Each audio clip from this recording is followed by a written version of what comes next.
नमस्कार, प्रणाम। रउआ लोगन के दूरदर्शन समाचार के भोजपुरी बुलेटिन में स्वागत बा। रउआ संगे हम हई ललिता सिंह। कौन खबर रहल खास, राजनीति से लेके अनेक क्षेत्रन से जुड़ल खबर पर बा हमनी के पैनी नजर। त आई नजर डालल जाओ प्रदेश भर के खबरन पर। बिहार में मतदान संपन्न हो चुकल बा। अब सबके निगाह मतगणना पर टिकल बा। जब बिहार के जनादेश 14 नवंबर के सामने आई।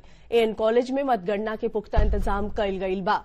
भोरे 8 बजे से कुल 14 विधानसभा क्षेत्रन के मतगणना के शुरुआत हुई।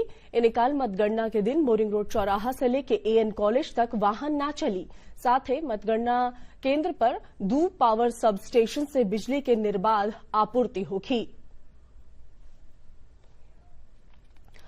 कई मीडिया संस्थानन और सर्वेक्षण एजेंसी द्वारा जारी कइल गइल एग्जिट पोल में बिहार में फेरो से एनडीए के सरकार बनत दिखाई देवत बा।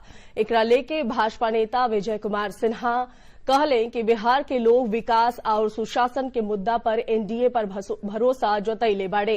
वहां के कहले कि विपक्ष के लोग ईवीएम और मतदान के प्रक्रिया पर निशाना साध रहल बाड़े, जे उनकर हार और उनकर हताशा के प्रतीक बा। सरकार मोदी जी, नीतीश जी के विकास के रफ्तार को बढ़ाने का अवसर दिया है। उनका आशीर्वाद और स्नेह बिहार के सामाजिक सौहार्द और बिहार के भविष्य को बनाने का एक मौका दिया है। और एनडीए सरकार भारी बहुमत से बनने जा रही है। बिहार के अंदर बिहार की जनता अपने अनुभवी और विकास के प्रति समर्पित भ्रष्टाचार मुक्त वातावरण बनाने के लिए एनडीए पर विश्वास व्यक्त किया है।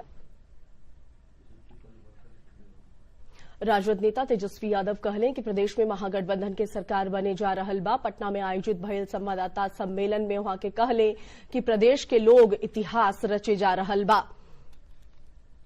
और उनकर एगो ही लक्ष्य बा कि 20 बरस पुरान सरकार के बदलल जाओ। तेजस्वी यादव चुनाव आयोग पर आरोप भी लगैले और कहले कि आयोग सत्ता के आगे घुटना टेक चुकल बा।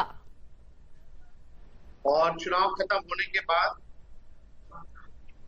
सभी लोगों से जो हम लोगों ने फीडबैक लिया, जो हम लोगों को सूचना मिली,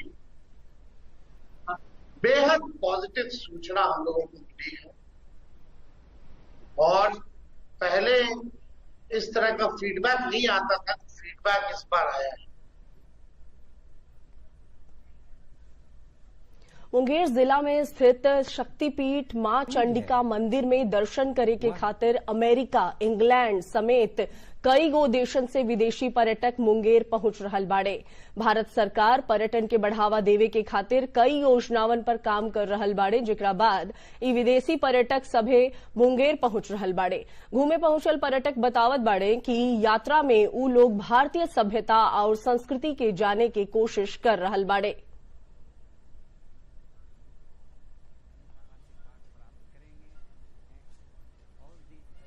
Yes, please give me your good name, profession, and the country.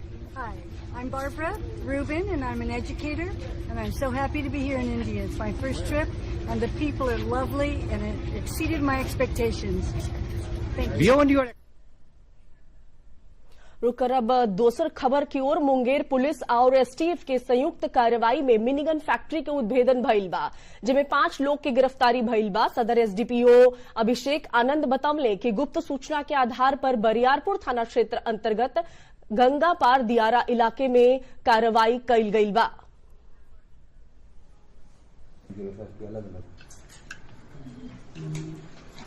ये अभी हम लोग पूछताछ कर रहे हैं, पर ये जो घटनास्थल का जो निरीक्षण किया गया और वहां चूंकि पूर्णतः निर्मित भी हथियार और मैगजीन मिले, इससे ये क्लियर है कि कुछ दिनों से ये जरूर ये वहां पे ये हथियार बनाने का काम कर रहे हैं, चूंकि कुछ चीजें ऑलरेडी निर्मित थी और कुछ अभी अनिर्मित स्टेज में है।